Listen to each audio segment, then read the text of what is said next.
Welcome to the Intimate Marriage Podcast. I'm your host, Alexandra Stockwell.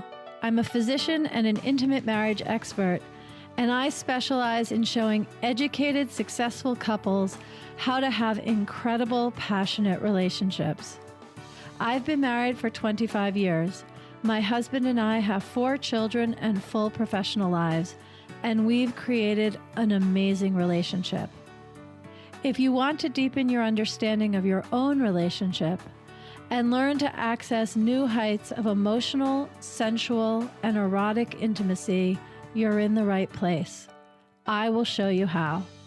Now, let's dive in. And today, you have such a treat because we are going to meet, hear about, and talk with Gail Bruce. Gail is a beautiful, spicy 80-year-old woman whose life has included living in Chicago, California, all kinds of institutions that are familiar to us. She's participated in sports, driven race cars. She was a model, actor, designer. She's been married. She's a painter. She has had multiple nonprofit businesses. She currently has an incredible company called HipSilver, and we're going to have a remarkable conversation with someone who, on paper, is an elder, has the wisdom of being an elder, but I don't really think old is a way to describe you. So welcome, Gail. Oh, well, thank you. Flattery will get you everywhere, my darling.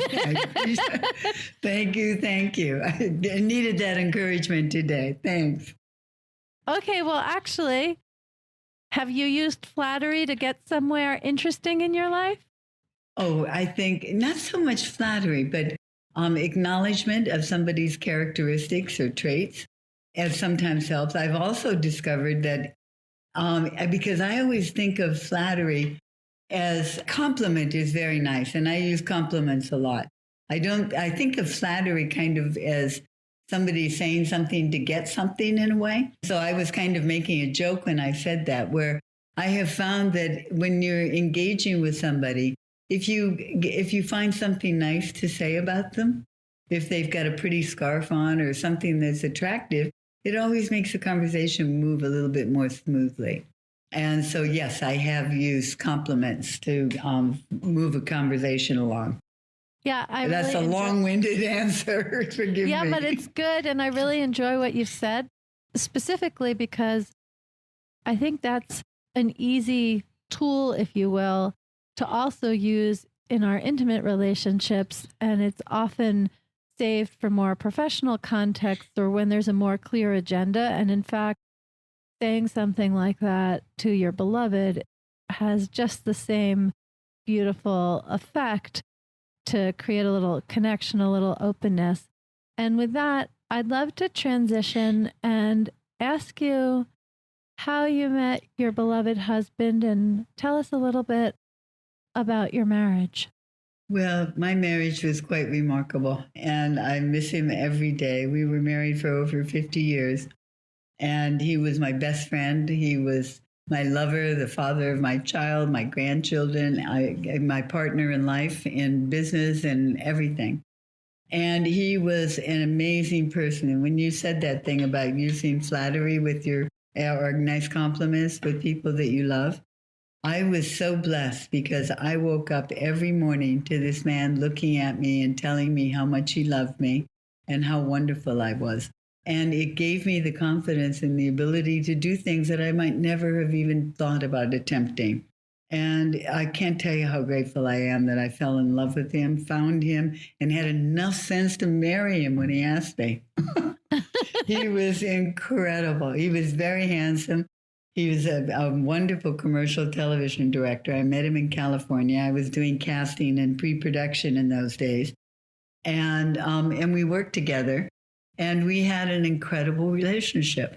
And the way we met was magical. I had been living with somebody and we were on the verge of breaking up. And I had planned to move to San Francisco. And Murray came into my life on a job. And it was instant attraction, although because I hadn't ended my relationship yet, we were in the process of doing it. I could not feel comfortable going ahead with the relationship with him. So it didn't evolve that way. It was a work situation. I did a couple of jobs with him. And then I was driving him home from a shoot one night. And he said, I think I've fallen in love with you. And I want you to come with me. And I'm going to shoot the Chipperfield Circus in Northern England. And I want you to come and work with me. And let's see if there's a relationship here. And I'm not an impulsive person like that normally, but I went, yes, I'm going to do it. And I literally went home that night. I ended my relationship permanently with the fellow I was with. I called my parents and I said, I'm going to England, and I packed up my house. We were sharing a house. I packed up my house. I put my belongings in storage. I sold my car, gave my dog to my mom, and I went to England. And I hadn't even gone to bed with him yet. And I wasn't even too sure if it was going to work. But it did, and it was wonderful. And for the next 50 years flew by so fast. And he was an amazing, amazing character. And we fell in love at the circus. And I got to play with babies and tigers and all of that stuff. And it was just wonderful. Absolutely wonderful. This is amazing. So this is, give or take, 1970, the 60s when you went to England in this way? Yes. Okay. And it was great. And I never went back to California. We had a home out there for a while, and we were bi-coastal. But he was it, and he stayed that way all the rest of my life. This is really a treat to hear. I've been married for 25 years, and so I can speak with conviction and moral authority about how fabulous a marriage can be and how interesting and dynamic and just completely not boring at all, but very engaging in terms of conversation and what's happening in the bedroom and so forth. But you were married for twice as long and can speak out of lived experience. Will you describe what's it like being in love after 35 or 40 years of marriage, and how is it different from being in love early in a marriage?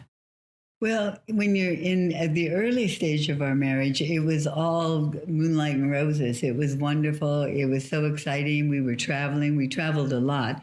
We made the decision not to have children for the first 10 years of our relationship. We didn't put a time frame on it, but mainly because we wanted to just get to know each other and be together. And then my biological clock went off when I got into my late 30s. And I went, gosh, we'll always be a couple, but we'll never be a family. And I wanted to be a family. And he did too. So we decided to have children. And that changes the dynamic in a relationship right away, especially with somebody who is used to having your undivided attention for almost 10 years before somebody else comes along. So that was a readjustment for both of us. And from the standpoint of the energy, our relationship got deeper and deeper and stronger to the end when he left his body to go on his next adventure. I was very upset that he left me behind. I didn't want to be left behind. I wanted to go with him. And it's been hard being without him. I miss him every second of the day. But it was incredible. And so at the end of our relationship, it was different. It was deeper. It was richer. It was stronger. It was, in so many ways. And the trust was so there.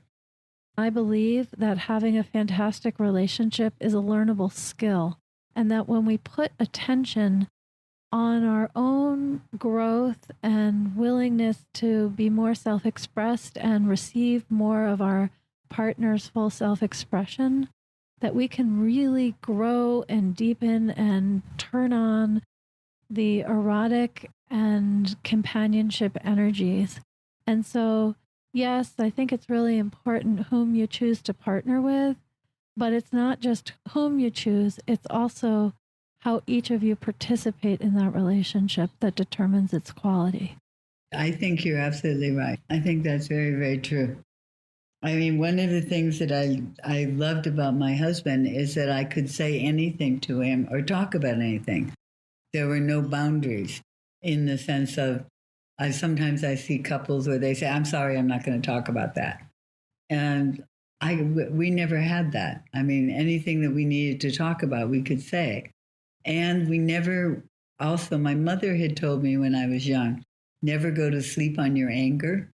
Yes. And Marie and I managed to accomplish that. I mean, mostly, sometimes we would, if we were upset about something, and rarely did we get upset with each other. Mainly because we were so similar on many instances, even though we were bipolar, I mean, polarities from each other in the sense of astrologically and all of that.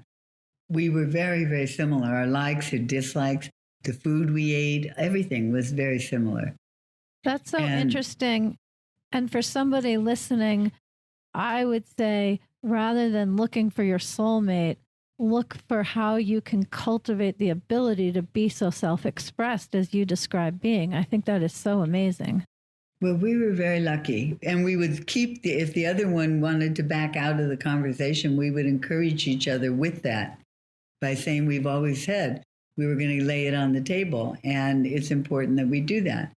And you can get through the angst of it as long as you can get it out there. If you don't get it out, then it becomes like that blanket with the air bubble under it, and you push it down on one end and it pops up over someplace else. And, yes, exactly. and it usually pops up in a way that you have no idea where it originally came from. And so it's so much easier to just get it all out. And I found that as we got older, when we were younger, our sex life was a great deal more intense and active, let's say, where as we got older, it became more gentle in a way and more nurturing of one another. And mainly because maybe the knees didn't bend as well, or, something happened where you had to help each other. And that was a huge, big difference.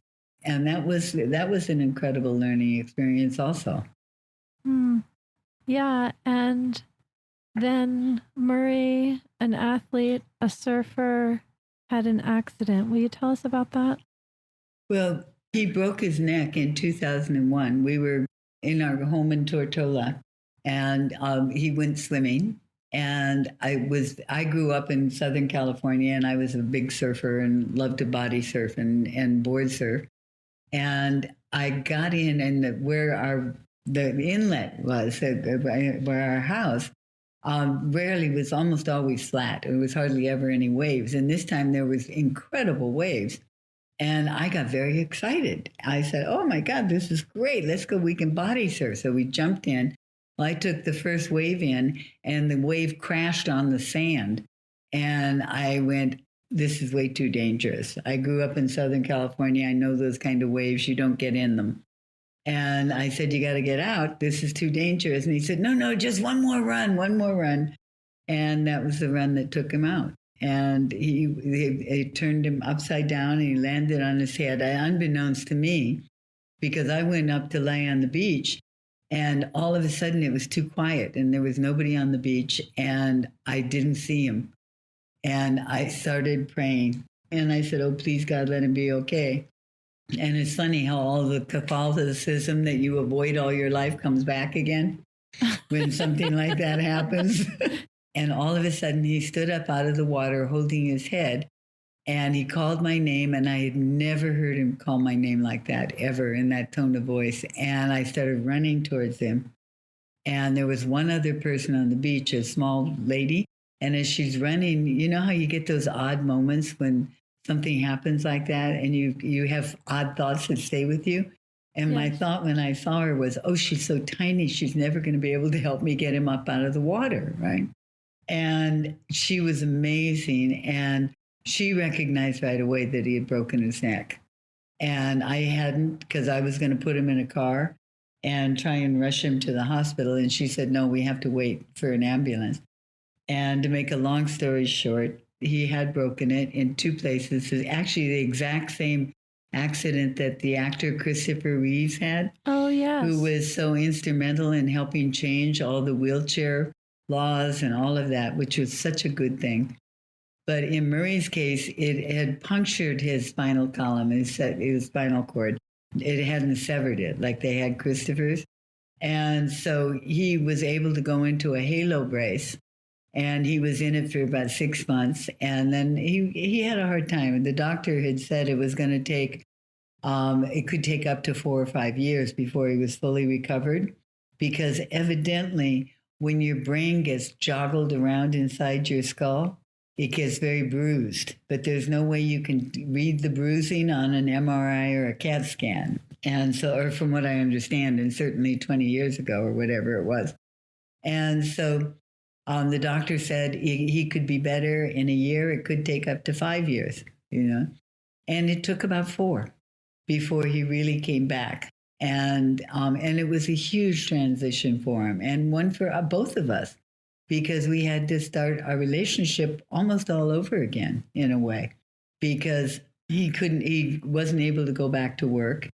And at that time is when everything was changing, and we were going from film and video and all of that into digital. And by the time he came back into himself enough that he could start to think about working again, his time period had gone by, because we were well into the digital age then. And he was now getting close to 70. And there was no way that he was able to deal with computers like that and direct like that. And he decided to not direct anymore. And I was heartbroken, because he loved it so much and he was so good at it. But that was his decision, and it had to be honored. And so it took a while before he found himself again. But at the end of the 4th year, 5th year, he was back, and he came to work and became my partner in Ramscale. And at the time, he had stopped doing almost anything. I mean, he would watch movies on his computer and watch the news all day long and be part of the office, but he wasn't really there.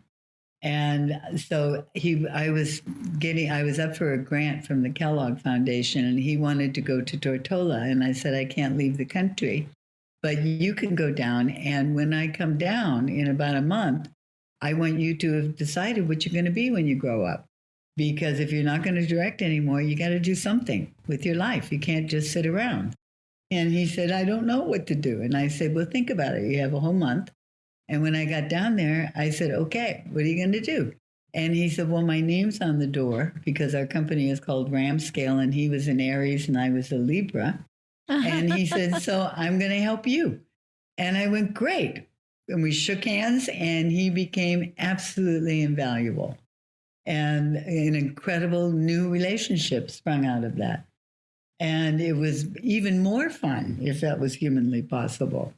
But it was wonderful, absolutely wonderful. But it was hard, because when he broke his neck, he lost his self-esteem. He was physically okay, but everything crashed around him. And that's, had been talking about impotence in that time. And during that time period, it was very, very difficult for him, and very difficult for us, because most people, when you're dealing with that kind of an issue, they talk about what the men are feeling, and everybody spends all their time trying to figure out how to help the guy. And women suffer from the lack of them being able to have an erection almost as much as the men do. And a lot of people don't talk about that, because it's very difficult. Let's talk about it. So Murray's out of the hospital. He's physically present. At what point do you realize that his injury has impacted the nerves that affect erections? Well, at the time, and when this happened, it was he wasn't capable. I mean, he was in a halo brace, and I don't know if you've ever seen them, but they're not conducive to much. Right. And also, they're if you move slightly, they can be extremely painful. So there was a long period of time when there wasn't any sex, because it was just not capable. I mean, we held hands, but even that was difficult. He was very uncomfortable having anybody around his body below him, like the grandkids and the dogs and things like that, because he couldn't see them. because he Right. couldn't lower his head. So there. Okay, well, let's start right there. I mean, I know you must have been so concerned for his health and well-being, but just putting that to the side, you've had at this point, what, 30, 35 years of a robust, gratifying sex life with this man, and you basically go cold turkey for a long time. Did you Yeah. put attention on that for yourself? Like, what was that like for you? What were you saying to yourself during that time? Well, it didn't bother me as much as I thought it would, actually. I was so glad to have him. I would have taken him in any way, shape, or form I could have gotten him just to have him. I mean, the sexual act wasn't that important to me. Yeah. And from that standpoint, but the touching and the caring and the love was very much. And that didn't go away. And so all of that was there. I mean, we still fondled each other. We did those kind of things, but there was no penetration. And one of the things Ever again. Oh, no, I mean, only for a period of time. I mean, it came back okay. after a couple of years. I see. Okay. And when it came back almost like it had been beforehand. I mean, we were very comfortable with each other. It happened by accident. And we discovered, oh boy, look what we've been missing, right? And so we were right back at it again. And it was comfortable. I was always, because for a long time, I think he was always kind of afraid his head would fall off his body, you know? And so it's an odd thing when you're going through that. So it was different. It wasn't, I don't want to say it wasn't. It was gratifying. It was sexy. It was wonderful. It was loving. It was tender.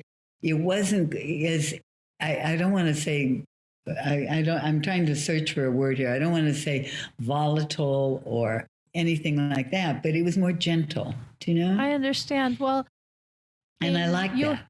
Yes. And in your circumstances, it was a change that was a very clear consequence of an injury. It was identified. And so you weren't left wondering if the reason he didn't love me. Yeah, or that he wasn't attracted to you, or that his libido had dropped. I mean, maybe it did, but it wasn't just this kind of random spontaneous thing, which is, of course, the more common phenomenon for couples who are dealing with erectile dysfunction. And when I coach couples with where erectile dysfunction is an issue, one of the things that I talk about is finding all of the other ways that there can be connection and pleasure, which it sounds like is exactly what the two of you did. And I wonder if you have any specific guidance. Let's say there's a 72-year-old woman listening to our conversation, and over the last 10 years, there's just been some disconnection because her husband has some erectile dysfunction and has a lot of self-judgment about it. So he doesn't want to take the risk of disappointing her. And there's just more and more disconnection. And with that comes a lack of affection. I know that this was not your circumstance, but you have lived experience where you can uniquely provide helpful guidance. What would you say to her or to him or to them? Well, in my case, and I know that at first, when we were first attempting to do something and we realized that it was not the right time yet, I was trying to please him all the time. I focused on trying to make it more comfortable for him and pleasing him, and so I wasn't thinking about myself as much. And a lot of times, one of the things that is so frustrating for women, and I've heard them complain about it so much, is, especially with guys who come too soon, is that taking the time to love one another and being gentle and nurturing. Because so many times it's wham, bam, thank you, ma'am, and then they're out the door. And you're going, hey, wait a minute, what about me? You know? And in that case, we didn't have that particularly, because as I was trying to help Murray, he was also touching me and fondling me. We touched one another. We liked touching, and that was enough during that time period And then when he was capable of it and all of a sudden it happened, and it happened practically very quickly. I mean, all of a sudden he went, oh, wait a minute, I feel something happening here. And that was amazing. And then from then on, what we did was he would make me come before he did. And that was wonderful. That was absolutely wonderful. So there was more foreplay than there had been before. I mean, where it was more abrupt, more, I don't know, volatile. Do you know what I mean? I know exactly what you mean. And more directed almost. Yes. I mean, let's get to it, right? And yes, now it was more tenderness. It was, nibbling on my earlobe or running his finger down my back or, little sexual things that would turn me on. And where before it was passionate and it was very intense, but it wasn't as tender. Do you know? I don't know if I'm explaining this. You're the first person I've ever said this to, by the way. Oh, well, I think it's really clear. And what I'm going to say is a little bit cliche, but also accurate, that I feel like you're describing the difference between having passionate sex and making love together. Yes, that's very well said. Because we made love, and it was so much love, and at the end of when we would, relax and just lie with each other, as before when he was younger, it's okay, I gotta go, I've got to chop the wood, or I've got something I have to do, or I've got to go somewhere. Yeah. Now he was happy to just lie in bed and hold me, and that was wonderful. That was wonderful. Yeah, and I want to just celebrate that the quality you're describing of tenderness and the lovemaking, that was there when he had no erection, and then that was there when he did again have an erection. But it's that quality that nurtured you. Oh, absolutely. Absolutely. And it's so important. One of the things, I had to have a knee replacement, and I have keloid skin, so I developed scar tissue, which I did not know. So instead of it being an 8-week recovery process, I ended up in a leg brace for almost a year and a half. And we still had a sex life, but at the end of it, there wasn't as much during that one period of time, during that year and a half, where it was a little bit more difficult to touch me like he had. And he did a wonderful thing for me. He got me a massage the minute I got out of all these braces. And I realized at that point how important touch is, because it was there, but we had to sleep in other separate bedrooms, which we had never done, and we had never done after that. Mainly because my brace would bang into him at night, and I cut him a couple of times. I mean, it was pretty intense. And so at the end of the massage, I realized how many people, when they get older and they don't have anybody to touch them, and those people that snap at you if you bump into them in a line at the bank or something like that, is most of the time, I bet it's because nobody's touched them in a long time. And they don't know how to react to it. So they react with, what's that? Why are you doing that? And I think touch and all of that should be a major, major part of everybody's life, because I think we're suffering from a lack of it in many instances. And I think that's one of the things that's probably wrong with the human animal right now, is we've been suffering from lack of touch for a year and a half, 2 years now? Yes, everybody's, because of the pandemic. Yeah. And it is really an amazing thing how just embracing for 20 to 30 seconds without making out, without it having any sexual energy, just a 20 to 30 second embrace, it causes the oxytocin to flow, the shoulders to relax, the well-being to be enhanced. What you say is so, so important. And I want to segue. I have 2 more things I really want to discuss with you. One, I ask all of my guests this question because I deeply believe that relationship relationships are the greatest vehicle for personal growth. So I'd love to know what you learned about yourself as a result of being married to Murray. Oh, golly. Oh, so many things. I learned a great deal about compassion and how important compassion is, and that so many times we don't have much compassion for one another. And that was really incredible. That was a big one for me. And I also, he was just, he gave me so much ability to believe in myself. And not for any other reason. He didn't go tell me I was the smartest person he ever met or any of that. He just gave me, he listened to what I had to say, and he would have comments or critique. He was always the very first person I ever went to with anything to hear his feedback. And it was always so nurturing. And it gave me the ability to want to do that for other people. And I think that's part of the reason why I mentor and I'm so involved with young people. And I like having them part of my life, is that it's wonderful when you're nurtured like that. And that was very important for me. And I didn't realize how important it was until it was gone, actually. And now I know how much what a gift that was to me.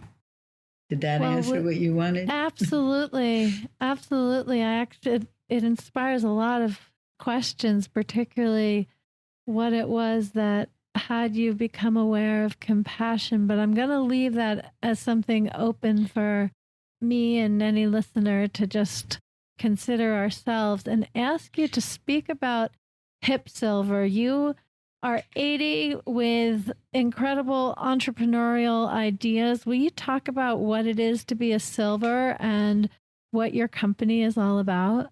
I will. I got quite a few years ago, about 5 years ago, on my 75th birthday, actually, I announced to all of my friends. Oddly enough, I'm looking at a painting I did that I was on the wall so everybody could meet everybody else, because I realized that I had a lot of different things in my life and different things I didn't. Most of my friends did not know each other because one pocket would know each other and another pocket would know each other and that. So for my birthday, I announced that I was going to be doing HipSilver, and I put two big hearts on canvases on the walls, and I cut out pictures of all of my friends. And I put them in groups, and I said, and when they all arrived, I said, and it turned out, oddly enough, there were 75 people there. And I said, okay, none of you can sit with anybody you know. You go to the board, you look, I put down what everybody did, their job description, so to speak, one line or two, like a producer or a writer or whatever they were. And I said, pick somebody you've never met before and spend time with them. Well, it was the most wonderful time. And I had started HipSilver because I was so sick and tired of seeing 35 and 40-year-old women modeling wrinkle cream and talking about wrinkle cream when you don't know what a wrinkle is until you hit 60. I can guarantee it positively. You may have a few lines on your face, but you don't know wrinkles yet. And also, it really bothered me that nobody was addressing our market. Now, because of the pandemic, that's changed a little bit. So I started HipSilver with the idea that it was for men and women, and it was about finding the best and the most interesting things that was for the silver age. And I'm trying to coin the term silver because somebody once referred to it as the golden years. They're not golden. That gold is soft and pliable and mushy and all of that stuff. When you get to be this age, you're silver. You're tough. You shine, but it's not a soft, pliable metal. It is a hard metal. You're usually pretty opinionated. I've met some people well into their 70s and 80s that are so strongly opinionated. But we know a lot, and we have a lot to give back. And also, we know what we want. And so that's why I have a curated site. And everything is curated by people over 55 years old. And that because I know what I need on my feet. A 22-year-old is still wearing stiletto heels. There's no way. My stiletto days were over quite a few years ago. And so everything is about finding things that are interesting, comfortable. It's about building a community. It's about having a voice. It's about finding the possibilities on making our life richer and fuller at this time.